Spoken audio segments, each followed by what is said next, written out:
Hi, I'm Dan Crane. I'm a professor of biological sciences at Wright State University in Dayton, Ohio, and I'd like to take advantage of the next 50 minutes or so to talk with you about how it is that DNA evidence can be used in courts, both within the United States and around the world.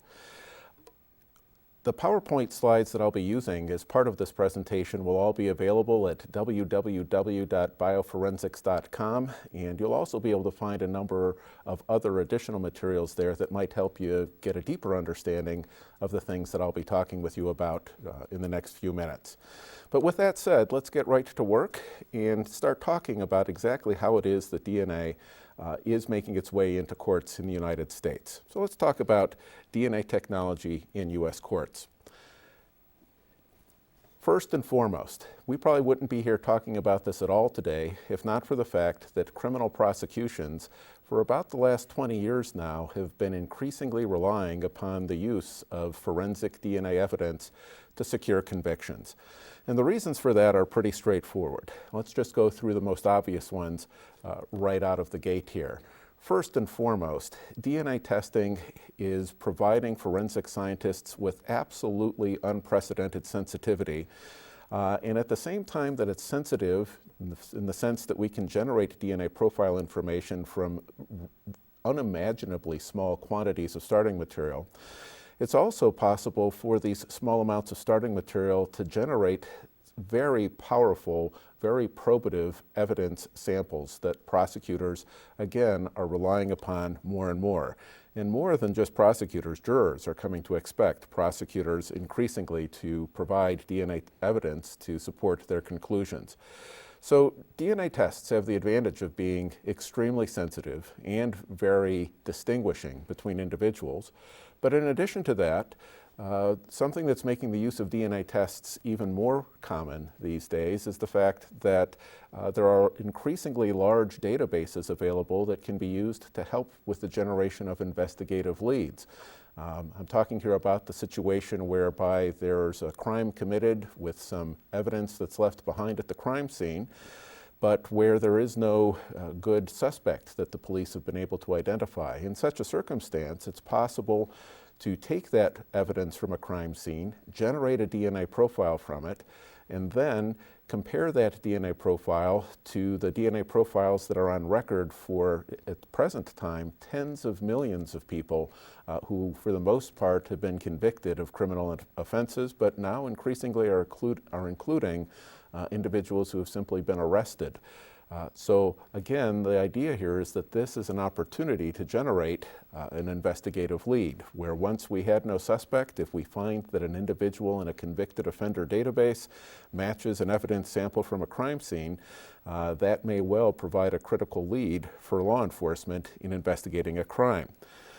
And in addition to that, it's fair to say that for the entire history of DNA profiling, the process has become not just more sensitive, it's also becoming much quicker and much less expensive to generate DNA test results.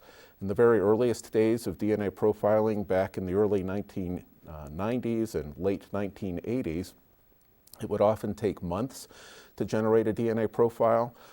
Today, a DNA profile can be generated in as little as a few hours, and there's a race underway right now for individuals to develop better and faster technology that conceivably might generate DNA profiles in as much as as little as a half an hour in the next few years. So again, DNA tests are fast becoming both cheaper and faster, and even more portable, to the point where it may be possible for a police officer at the scene of a crime to generate a DNA profile at the crime scene itself.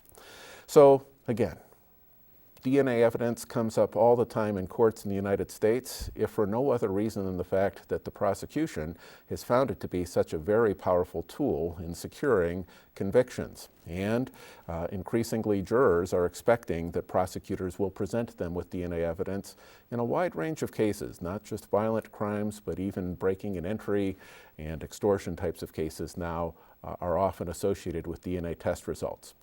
But that's not the only reason we see DNA evidence in court. Let's look to the next slide here and talk a little bit about the places that you might be able to get DNA evidence from. That'll give us some ideas about other opportunities to use DNA evidence. What we have here on this slide is simply a graphic that's showing a number of different ways that DNA could be obtained from different evidence samples. These are common household items for the most part, and you might be surprised to hear that it's possible to generate a DNA profile off of each of them, and potentially a very useful DNA profile. Let's look at the comb in the upper left-hand corner to get things started. You can probably just barely see it on your screen, but the arrow might help you now to see that there's a little white speck there. There's a technical word for a speck like that. That's called dandruff, right? It's not a particularly revolutionary principle in forensic science, but that small speck of dandruff is actually a number of skin cells that have come most likely from an individual's scalp. And as we'll see in just a few more slides, a few of those cells should be sufficient to generate a DNA profile, and here that would constitute an abundant amount of material to generate a good solid DNA profile. And in addition to that one larger piece of dandruff, you see that the arrows here are drawing your attention to a few other spots that also have small specks of dandruff. Again, any one of those could well be a suitable source of DNA for the purposes of generating a DNA profile. But the elephant in the room on this particular slide isn't the comb or the toothbrush or the dental floss. Again, all fairly good and obvious sources of DNA, for instance, for generating a reference profile for a missing person. But the elephant in the room is this knife, and let's talk about that for a little bit. If we look carefully at the knife in the upper right-hand corner of the screen, you'll see that there's obviously some blood stains on it. And here's the funny thing. When a forensic scientist, particularly a DNA profiling expert, looks at a knife like this, their attention isn't the focus of their attention isn't the blood stains on the knife, and I think that actually ends up being for fairly obvious reasons. We often know precisely who the blood came from. There's usually a victim that is a very credible, likely source for those blood stains. And instead, what we're interested in is what's going on at the other part of the knife, where the arrow is pointing to here, that handle. DNA tests are sufficiently sensitive and sufficiently discriminating that it should be possible, and it happens all the time, for a swab to be taken of that handle, and that in turn to give us some insights in terms of who it is that might have been handling that weapon. And again, in a prosecution, that's usually the critical question. Who the victim is often something that both the prosecution and the defense can agree to. Who it is that was wielding the weapon, now there is often where the controversy is, and DNA test results can provide us with some insights in terms of who it is that might have been the person who last handled or most handled that part of the knife. But it doesn't end just with the prosecution's use of DNA test results. We need to bear in mind that DNA testing is also commonly invoked these days by the defense bar. This slide is showing you a picture of a fairly famous defendant from the early 2000s, as well as his lawyer. I'll let you guess which is which. One of these individuals is a prominent U.S. athlete, and the other is an attorney. If you're still wondering who they are, the tall individual is Kobe Bryant, and the less tall individual standing in front of him is his attorney, Pamela Mackey. Kobe Bryant was accused with rape back in 2003 and ended up relying heavily upon DNA test results to result in those charges being dismissed. He and the rest of the defense team had an alternative theory about the case, and the criminal defense at the time took the somewhat unusual but increasingly common step of generating DNA profiles from what the prosecution was suggesting would be important evidence samples. In this particular case, they took underwear from the woman who claimed that she had been raped, and the defense argument was that she hadn't been raped, but rather that she and Kobe Bryant had engaged in consensual sex.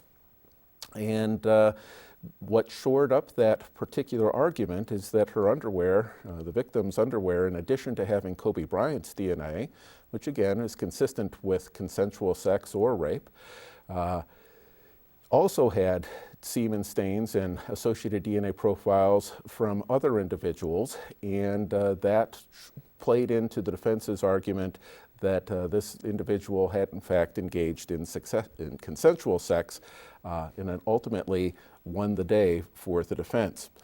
And why is it that that was useful for the defense? Well, ultimately it's because of the very same things that make DNA tests so appealing to prosecutors. DNA tests here, again, had unprecedented sensitivity. They were able to determine very helpful information from very small amounts of starting material, and they did it in a very discriminating fashion. So, while it works for the prosecution, those same advantages can also work for the defense. And in this particular case, again, it provided some support for, in this case, alternative theories regarding the case. And just as DNA databases can provide prosecutors with suspects for a particular case or a particular crime, DNA tests can also be used by the defense bar, searching those same databases to generate alternative suspects that, at the very least, sometimes raise important questions about reasonable doubt for a particular crime. So, what makes DNA testing so useful for the defense? I think the short answer is pretty much the very same things that cause prosecutors to think that DNA tests are such a valuable tool for their work. And it doesn't end there. All right, the topic of what I want to be talking with you about right now is not just how it is the prosecutors and defense attorneys use DNA in court, but rather how courts in general have come to rely upon DNA test results. And it doesn't end just with what's going on in court. Sometimes we have to talk about how DNA can play a role outside of court or after a conviction has been secured. And this next slide gets us to talking about the important work of groups like the Innocence Project, because DNA tests have increasingly played a role in post-conviction relief. Actually, just a few days ago, in September of 2012, the Innocence Project was proud to announce that they had accomplished the 300th exoneration of an individual who had been wrongfully convicted. They've used DNA test results to show that this individual here could not have been involved with the rape of his step-cousin. And there's an interesting backstory to this case, as it seems is often the case with the exonerations that the Innocence Project has accomplished. In this particular case, this individual was convicted back in 1994 and has served almost 20 years in jail for a crime that, again, ultimately it's been proven he had not committed. Again, the crime here being a rape and a murder of a step-cousin. Sadly, he had spent almost 20 years in jail, and perhaps even more sadly, much of the time that he spent in prison was actually on death row. And this individual is one of 18 now who have been exonerated, who have spent time on death row, but have been found to be innocent as a result of DNA test results.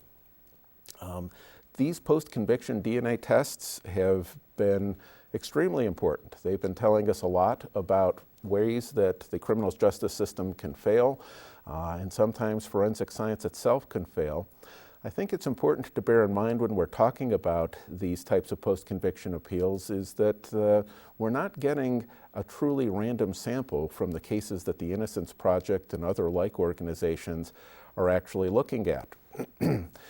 There are 3 criteria that have to be met before the Innocence Project will actually go through the trouble of generating DNA test results for a convicted inmate. First, the individual has to have maintained their innocence throughout the process.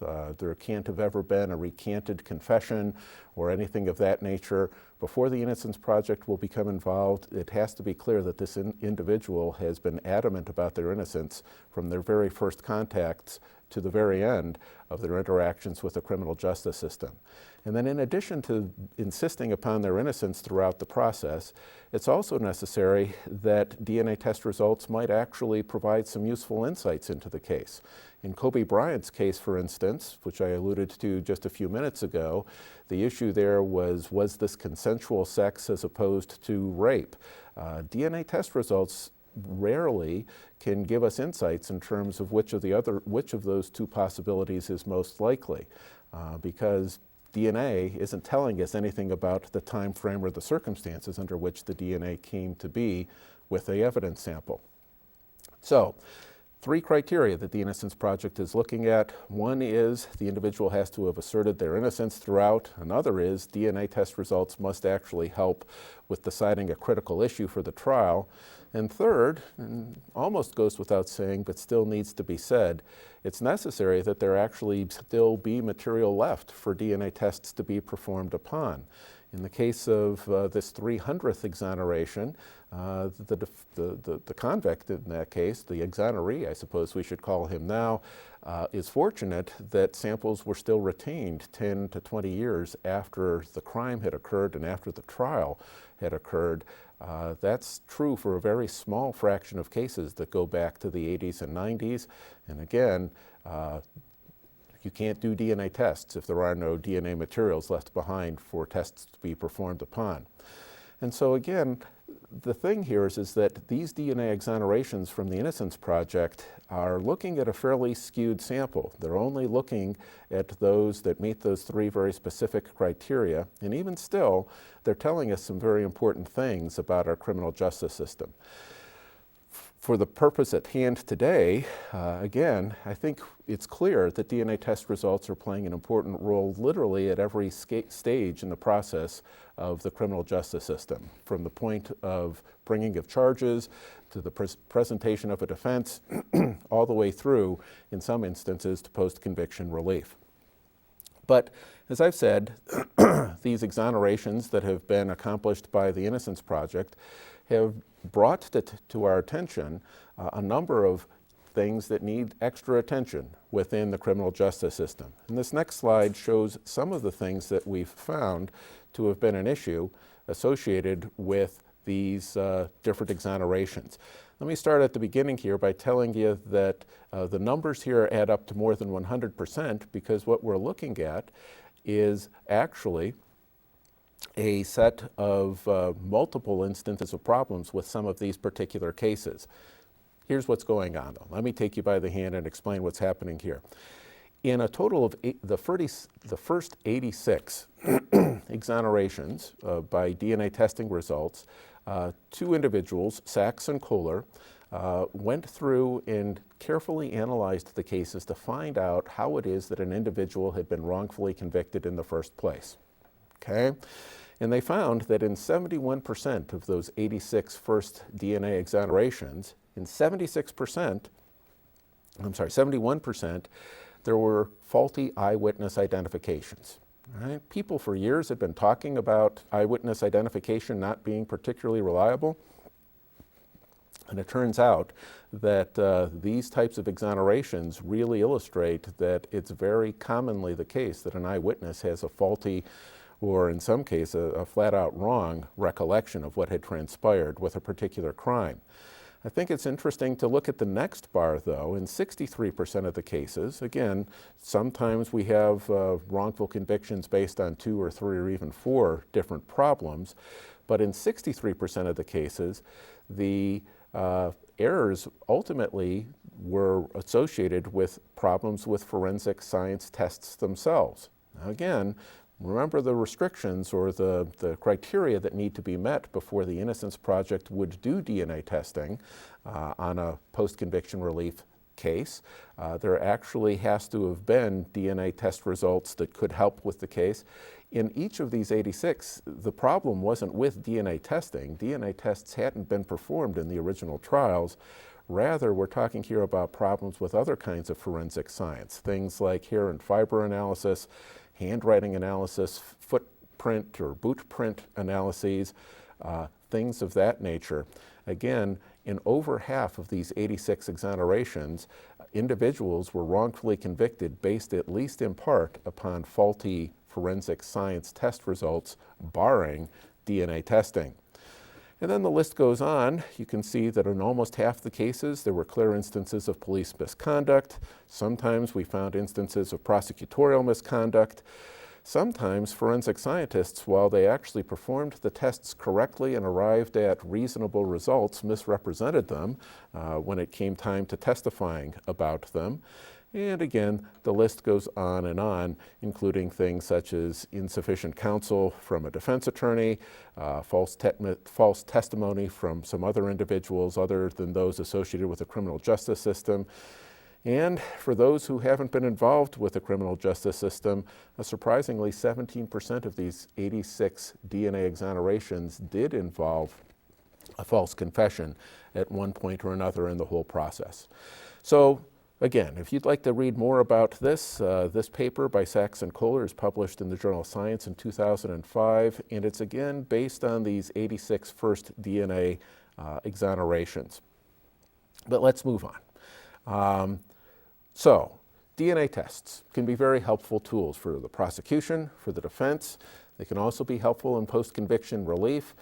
I think the question now is, well, what sort of things might be a reasonable source of material for generating a DNA profile?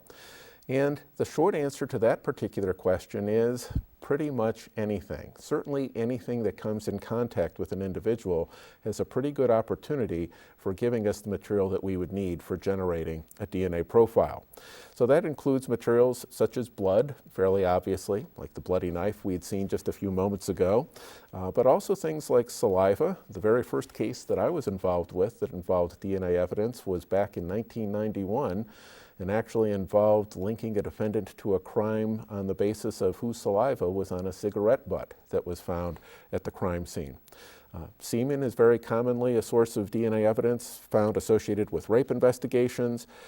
Bodily tissues, skin, liver, brain are obviously very good sources of material.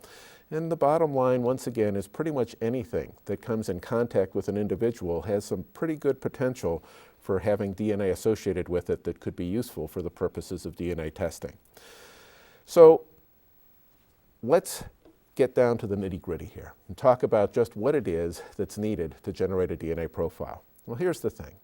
Our bodies are made of trillions of cells. That's right, trillions with a T. A big guy like me probably has somewhere in the ballpark of 2 to 3 trillion cells. Almost every one of those cells, and there are some interesting exceptions, but virtually every one of my cells and your cells contains within it a perfect copy of our DNA. That's our genetic blueprint. It's what it is that our cells are using to make the proteins and do the things that cells need to do to make us healthy, functioning individuals. So every one of those cells has a DNA profile within it, a complete set of our DNA, and there are trillions of those cells. We shed those cells all the time, hardly without thinking about them. So if I touch the podium in front of me right now, I'll leave behind a fingerprint, and with that fingerprint is typically in the ballpark of about 100 cells. Here's the thing. I didn't notice that I left behind 100 cells when I touched the podium. I have trillions of them. 100 is an insignificant number compared to those trillions. And here's the other thing. Pretty much every one of those 100 cells that I'll leave behind with a fingerprint will have within it a complete, perfect copy of my DNA, including the parts of the DNA that get looked at to generate a DNA profile. So simply having touched something is enough to leave behind, at least theoretically, what it is we need to generate a DNA profile. I'm going to bore you, perhaps, for a few seconds here by talking with you about some pretty intense numbers, but check this out. The human genome, the sum total of the DNA inside of each of my cells, weighs in the ballpark of 6 to 7 picograms. Okay? Tiny amount of material. In just a minute, I'll take you by the hand and talk with you about just how tiny that is. But each cell has about 6 to 7 picograms of DNA associated with it. The kits that are used by crime laboratories to generate DNA profiles recommend that the starting amount of material, the starting amount of DNA to generate a complete, reliable DNA profile be somewhere between 500 and 1,000 picograms of DNA. Right? Different kits vary. The kit that requires the least amount of starting material these days asks for 500 picograms as a minimum. Other kits ask for upwards of 1,000 picograms. You know what that works out to? Well, here's what it works out to. It's about 100 to 200 cells is plenty enough to satisfy the minimum criteria for any of the commercially available DNA profiling test kits that forensics labs use around the world right now. You know what that means in simple terms? Quite plainly, a single fingerprint should provide, a typical fingerprint should provide plenty enough DNA to generate a reliable, useful DNA profile. That's how sensitive these tests are. At a theoretical level, it's possible to imagine that you could get a DNA profile from as little as a single cell. In practice, the kits that are used to generate these DNA profiles are using just a single cell, typically many dozens, ideally a couple hundred, the amount of material you might get from a single fingerprint. So, I promised just a minute or two ago that I'd help explain and get you comfortable with the idea of what a picogram is. Well, let's talk about picograms here. You know, I tell you what, I'm a biology professor. I'm a molecular biologist, and even still, I have to wrestle once in a while with what it is a picogram is, because we don't talk in those terms that often, certainly not in our day-to-day lives walking down the streets. So let's put this in fairly simple terms.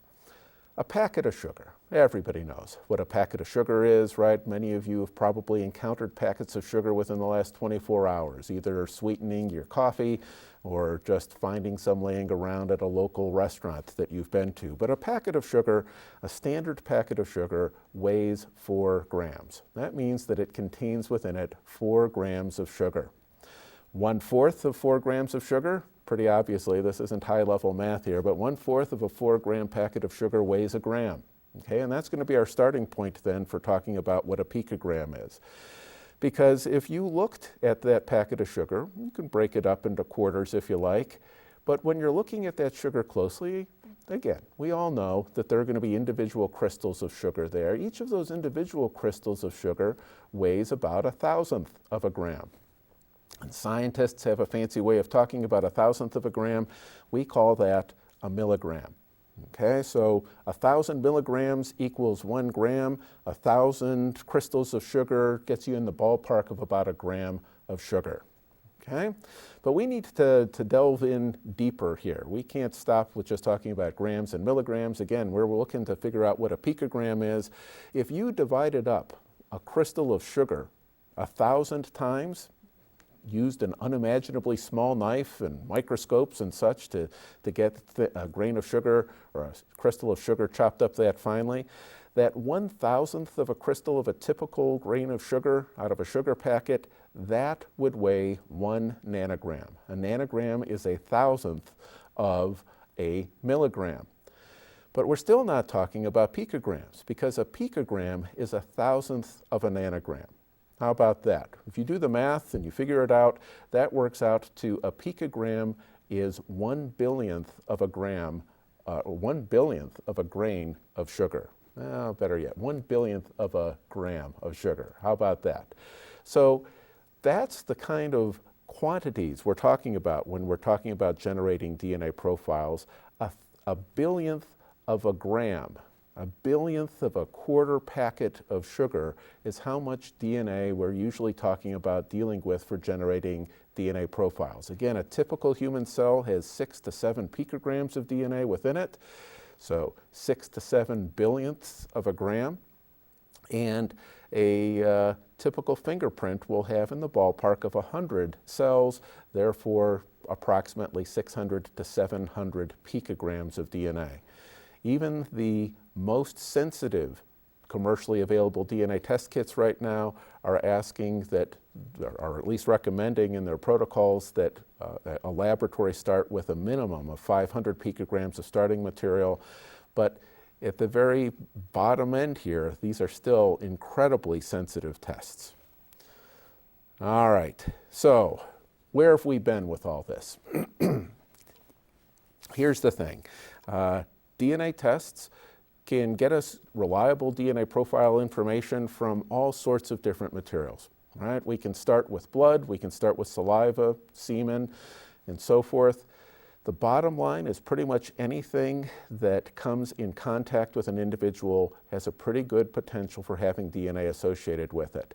If you're interested in finding out who it is that most recently wore a particular article of clothing, you might simply go to the friction points on that article of clothing, along the collar's cuff, for instance, or along the cuff of a sleeve, where the garment rubs up against a bit of exposed flesh.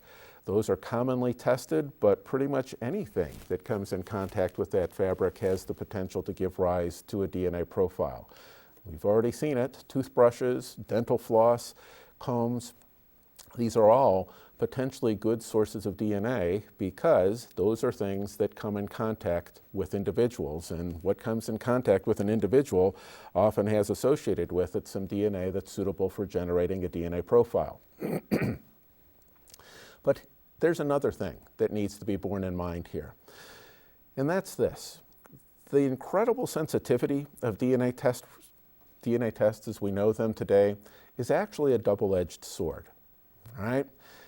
We need to bear in mind that when we generate DNA profiles, that we don't know anything about the time frame or the circumstances under which that DNA came to be associated with the object that's being tested.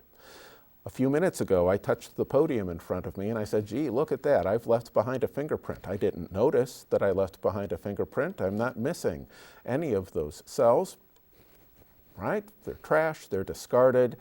And yet, consider this. What if at some point later today, or in the next week or 2 weeks, a crime occurs somewhere near this podium? Maybe in a completely different room. I'm not sure how permanent the podium in front of me actually is. It may well be used in many different settings over the course of a week. If during the course of an investigation, though, somebody were to take DNA swabs to sample the podium in front of me, they may well find that my DNA profile is associated with this particular podium. How about that? I may have had nothing at all to do with the crime. The crime may have happened hours after I've been associated with this podium. You know, by the same token, the crime may have happened hours before I came to be associated with this podium, and yet there's my DNA profile. If I get identified as a suspect in a particular investigation and my DNA is found associated with a crime scene, I think we all know that the burden starts to shift toward me. That's a shadow of suspicion that I don't think anybody wants to have cast upon them, to have to explain how it is that their DNA came to be associated with an article, especially when you consider that, again, I didn't have any knowledge or expectation that my touching this podium might somehow someday be involved with some type of investigation. And I think it's easy to see then how it is that this could be a far-reaching type of problem for forensic DNA profiling. Again, I feel that I say this many times when I'm talking with attorneys, but it's important to bear in mind that the presence of a DNA profile on an object doesn't necessarily tell us anything about either the time frame or the circumstances under which that DNA came to be associated with what it is that we're testing. It could be that the DNA has been there for a few hours. It could be that the DNA has been there for a few days, a few weeks, in some circumstances even a few years. It could be that the DNA came to be there because it was deposited during the course of the commission of a violent crime. It might also be that it came to be deposited there simply by some very innocent contact that happened prior to or even after a crime had occurred. How long can DNA persist? Well, DNA, like any chemical, is subject to degradation. It can interact unfavorably with other things in the environment, but there are some DNA samples that we know have persisted for many millions of years. So in the right circumstances, DNA actually can be very stable, and it's certainly not unheard of to find that reliable, useful DNA profile results can be generated from samples that are over 100 years old. One interesting example of that comes quickly to mind is associated with Butch Cassidy and the Sundance Kid, male bandits from mail trains back in the Old West. Blood found associated with one of the mail bags that they had stolen was used ultimately to identify the remains of Butch Cassidy over 100 years after his death, his execution, actually. So here's the thing. When we're talking about forensic DNA testing, we need to bear in mind that there's all sorts of things that might be suitable for our starting material for generating a DNA profile. But because of the extraordinary sensitivity of the tests, it's actually possible for DNA profiles to have this sort of double-edged nature to them. And in one level, the great sensitivity can be a very powerful tool for law enforcement for generating investigative leads and probative evidence. In another sense, the defense needs to consider, might there be some innocent explanations for how it is that a particular DNA profile came to be associated with a crime scene? That double-edged nature of the tests becomes less of an issue when we're talking about larger and larger quantities of starting material. But for the past 10 years or so, there's been an increasing tendency for crime laboratories to attempt to generate DNA profiles from ever smaller amounts of starting material. And that is an increasing concern, this idea of innocent transfer. All right, well, so where are we going to go next with all this? I've talked with you now for about 40 minutes or so about how it is that DNA evidence can be and often is used in criminal courts, right?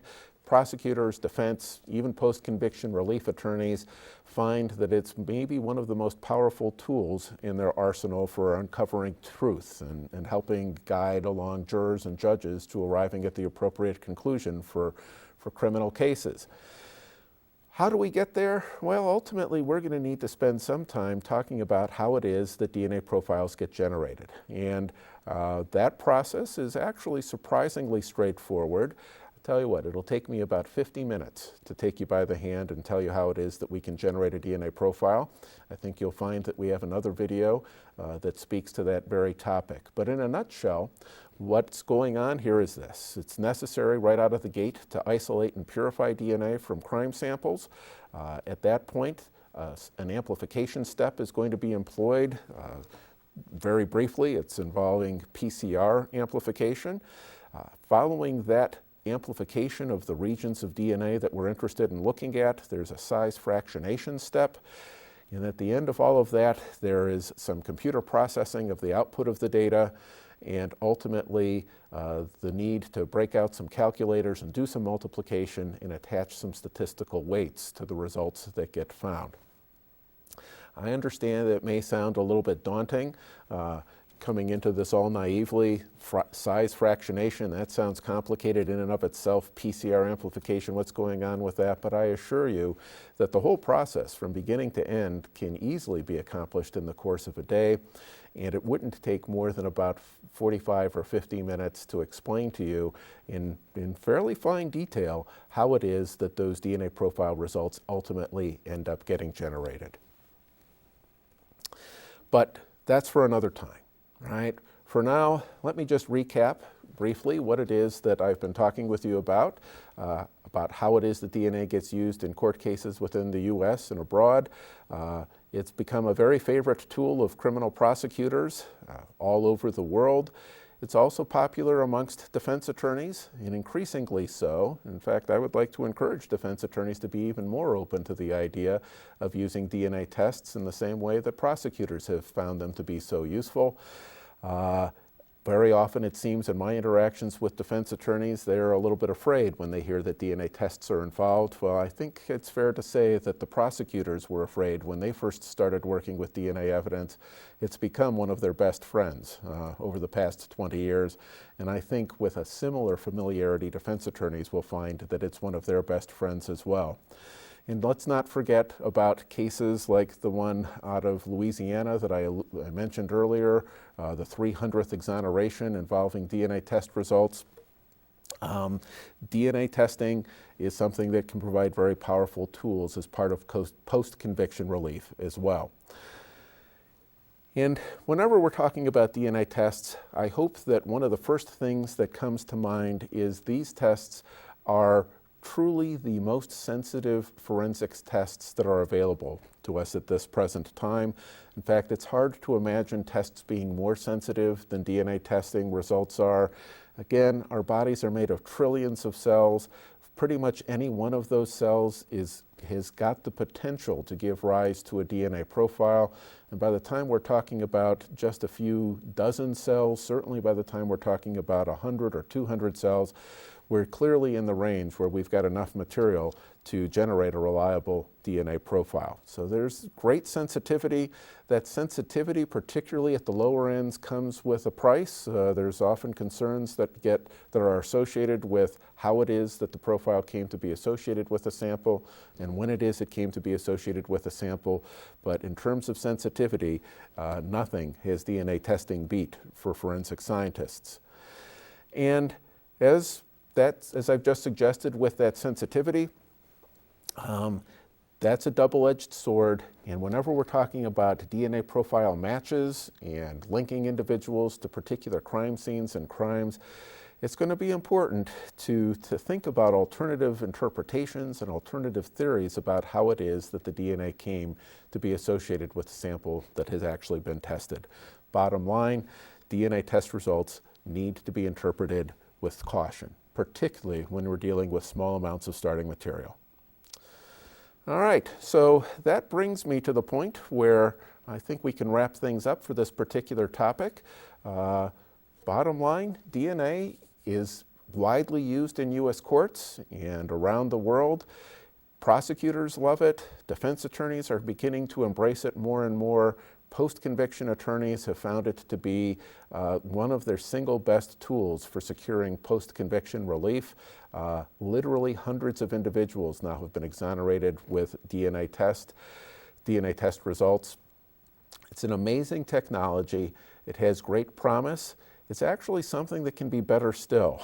And in the course of the next video or two in this series, what you'll see is not just how it is that DNA profiles get generated, but how it is that statistical weights get attached to them, and ultimately how it is that we can make DNA testing better than it is at the present time. All right, so I'm Dan Crane, and I've enjoyed talking with you for the last 45 minutes or so about DNA testing, and I hope that you'll look at some of the other videos in this series to see some of these other interesting aspects of forensic DNA testing.